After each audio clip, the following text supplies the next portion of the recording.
Good morning प्यारे बच्चों। जैसा कि अभी एक्ट अप्रेंटिस वाला जो हाई कोर्ट तेलंगाना में केस चल रहा, उसमें जो भी समस्याएं आ रही, जिस हाई कोर्ट तेलंगाना ने ग्रुप डी के रिजल्ट पे क्या कर दिया, रोक लगा दिया है 15/4/2026 को।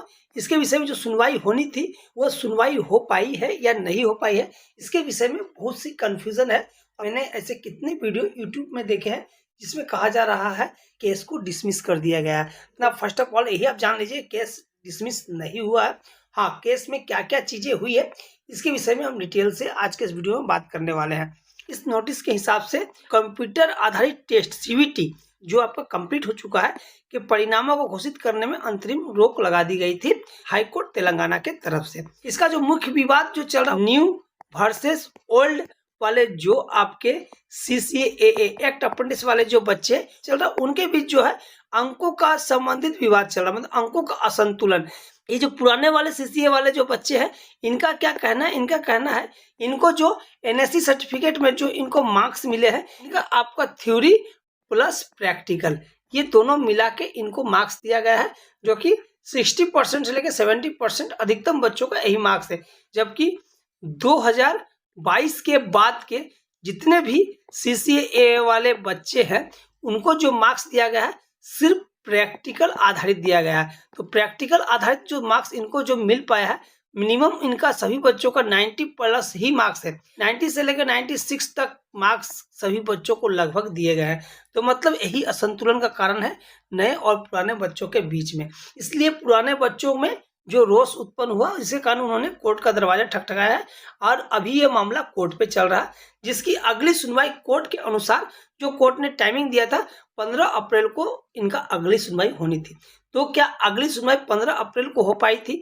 इसकी सुनवाई 15 अप्रैल को सुना गया, हाँ, लेकिन ये बात है कि कोर्ट की तरफ से कोई भी फाइनल डिसीजन नहीं आया है और परिणाम पे रोक बरकरार है। मतलब कि ग्रुप डी का जो रिजल्ट जो 15/4/2026 तक के लिए रोक लगाया गया था, वो रोक अभी भी जारी है, क्योंकि कोर्ट ने अभी तक यह स्टे नहीं हटाया है।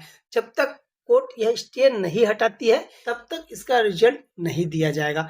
इस विषय में कोर्ट में काफी सारे आर्गुमेंट हुए हैं उस पक्ष के वकील के द्वारा भी, जिन्होंने यह रिट पिटीशन डाला है, और इसके जो प्रतिवाद में जो रेलवे है उन्होंने भी अपना पक्ष रखा, उन्होंने भी सारी बातें अपनी रखी है। लेकिन इसके बाद भी अभी तक सुनवाई कंप्लीट नहीं हो पाई है और ना ही इसका कोई अगला डेट अभी तक आया है। चलिए और कुछ बातें इसके विषय में समझ लेते हैं, जो भी जानकारी अभी तक मिल रही और न्यूज और मीडिया रिपोर्ट के माध्यम से ही मिल रही है। जिन्होंने ये रिट पिटीशन डाला है उनके वकील के द्वारा यह कहा गया है कि रेलवे चाहे तो जो 80% बच्चे हैं जो कि एक्ट अप्रेंटिस के नहीं है, टोटल वैकेंसी को अगर हम 100% मान लेते हैं, जिसमें से 20% क्या है आपका CCA वालों के लिए आरक्षित है, मतलब 80% सीट क्या है ओपन वालों के लिए है। तो यह कहा है कि आप अगर चाहे जो 80% है उसका रिजल्ट आप जारी कर सकते, रेलवे से कहा गया है। हाँ, लेकिन ये 20% का जो रिजल्ट है आप इसको होल्ड पे रख दीजिए, लेकिन रेलवे इसके लिए तैयार नहीं है। रेलवे कह रही है हम जब भी रिजल्ट का जारी करेंगे हम 100% का ही रिजल्ट जारी करने वाले हैं। तो यह जो विवाद चल रहा है, अगर यह विवाद इसी तरह चलता रहा, आपका जो है रिजल्ट में आपको देरी हो सकती है। तो जो पेट आपका मई के लास्ट तक स्टार्ट होना था वो आपका जून तक खिसक जाने की संभावना बनती हुई दिख रही है। जैसा कि आपको पता है इसका फाइनल ऑर्डर अभी तक सार्वजनिक नहीं किया गया है। ये देखिए ये वाला नोटिस, ये जो नोटिस है आपका तेलंगाना हाईकोर्ट का, ये जो आपका प्रेयर है, इसको दिखा के काफी सारे लोगों ने कहा है कि भाई देखिए क्या हो गया है कि जज ने अपना ऑर्डर दे दिया है। ऑर्डर देख के जज ने कहा है कि जो आपका रिट पिटीशन इसको खारिज कर दिया जा रहा, लेकिन ऐसा बिल्कुल नहीं है। यहाँ पर जो लिखा हुआ जस्ट आप देख सकते हैं, please to vacate to interim order passed by this honourable court in IR number 1 of 2026 in writ petition number इतना 2026 date 26/3/2026 and to dismiss the writ petition and pass. तो ये जो आपको कहा गया है, जस्ट आप लास्ट वाला पॉइंट देख सकते हैं, dismiss the writ petition and pass. यही चीज पढ़ के काफी लोगों ने कहा है रिट पिटीशन को डिसमिस कर दिया गया है, लेकिन ऐसा बिल्कुल नहीं है। मतलब कि जस्ट आप इसको हिंदी में समझ लीजिए। ये देखिए ये क्या है, IF प्रार्थना, ये प्रार्थना है जिसमें आपका कहा गया कृपया इस माननीय न्यायालय मुख्य दिनांक 26/3/2026 को पारित अंतरिम आदेश को रद्द करे और रीट याचिका को खारिज करे और पारित करे।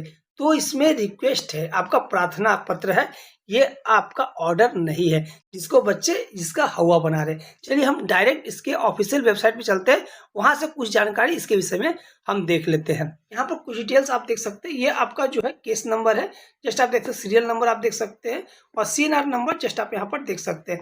यहाँ का जो पेटिशनर है इसका उदेलदा विजय और रिस्पोंडेंट जो है यूनियन ऑफ इंडिया, जस्ट आप देख सकते हैं। पेटिशनर का जो एडवोकेट है जी पवाना मूर्ति और रिस्पोंडेंट एडवोकेट है N Bhujanga Rao, deputy solicitor general of India. तो ये जो डिस्ट्रिक्ट है हैदराबाद के अंदर है। सबसे जो इम्पोर्टेंट केस स्टेटस यहाँ भी पेंडिंग अभी दिखा रहा। अभी इसके विषय में कोई भी जानकारी जो है, कोई भी रिटर्न ऑर्डर जज के द्वारा अभी तक नहीं दिया गया। 20/4/2026 मतलब ये डेट आप नोट कर लीजिए। 20/4/2026 के बाद ही आपको यहाँ का स्टेटस चेंज आपको देखने को मिलेगा। ये जो पिटीशन है आपका 15/4/2026 को, जो आपका रेलवे का जो एडवोकेट है जिसने आपका एन भुजंगा राव, तो इन्होंने जो प्रेयर किया था, जिसको हम ओपन करते हैं तो ये वाला मैसेज आता है। मतलब ये जो है प्रेयर है, प्रार्थना है जज साहब के सामने, जो कि रेलवे के वकील ने यहाँ पर जज साहब से प्रार्थना किया है। ये आपका जी पवाना मूर्ति, जो कि आपका एक्ट अप्रेंटिस वालों का जो केस लड़े जो वकील है वो है, उनका भी आपका IR प्रेयर है। उन्होंने कोर्ट में क्या कहा है, इसको जैसे क्लिक करते हैं इस तरह का पॉपअप आपका ओपन होता है। इसमें उन्होंने जो कहा है वो इसमें लिखा हुआ। प्लीज यहाँ पर जो भी चीजें दिख रही है ये आपका प्रेयर है जो उन्होंने लिखित में दिया है, और ये कोई आपका ऑर्डर नहीं है। और ये सारी चीजें आप देख रहे होंगे, ये सारे स्टेटस पेंडिंग है। मतलब जज ने ना ही रेलवे के जो वकील है आपका भुजंगा राव का, उनका भी बात नहीं माना है, और इनका जो आपका पेटिशनर जो डाले हैं उनका जो वकील है पवाना मूर्ति, इनका भी बात अभी तक नहीं माना है। क्योंकि यहाँ जस्ट आप देख सकते हैं ये सारे स्टेटस क्या है, पेंडिंग है, क्योंकि जज ने अभी तक कोई भी लिखित चीजें नहीं दी है। मैंने आपको पीछे भी बताया था, जस्ट आप देख सकते हैं जज इसके बाद आपको जो भी जानकारी देखने को मिलेगी इस डेट के बाद ही मिलेगी। मतलब कि 24/4/2026 के बाद ही आपको यहाँ पर पेंडिंग वाला स्टेटस के जगह पे आपको सारी चीजें क्लियर देखने को मिल सकती है। और आपको जस्ट देख सकते हैं जिसकी भी बातें मानी जाएगी, जस्ट आप देख सकते हैं उसके आगे आपका ऑर्डर डेट और यहाँ पर आपका जो ऑर्डर जो रहेगा वो आपको यहाँ पर मिलने वाला है। सारा डिटेल आप यहाँ पर चेक कर सकते हैं।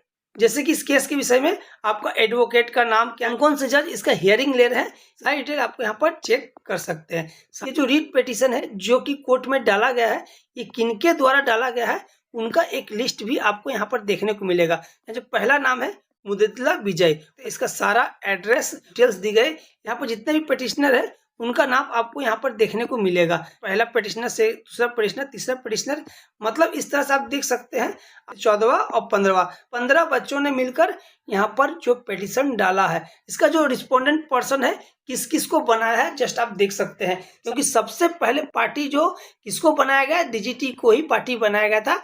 इसके बाद जो दूसरा पार्टी बनाया गया है नेशनल स्किल डेवलपमेंट कॉर्पोरेशन के जो है आपका चीफ एग्जीक्यूटिव ऑफिसर है, जस्ट इनको बनाया गया।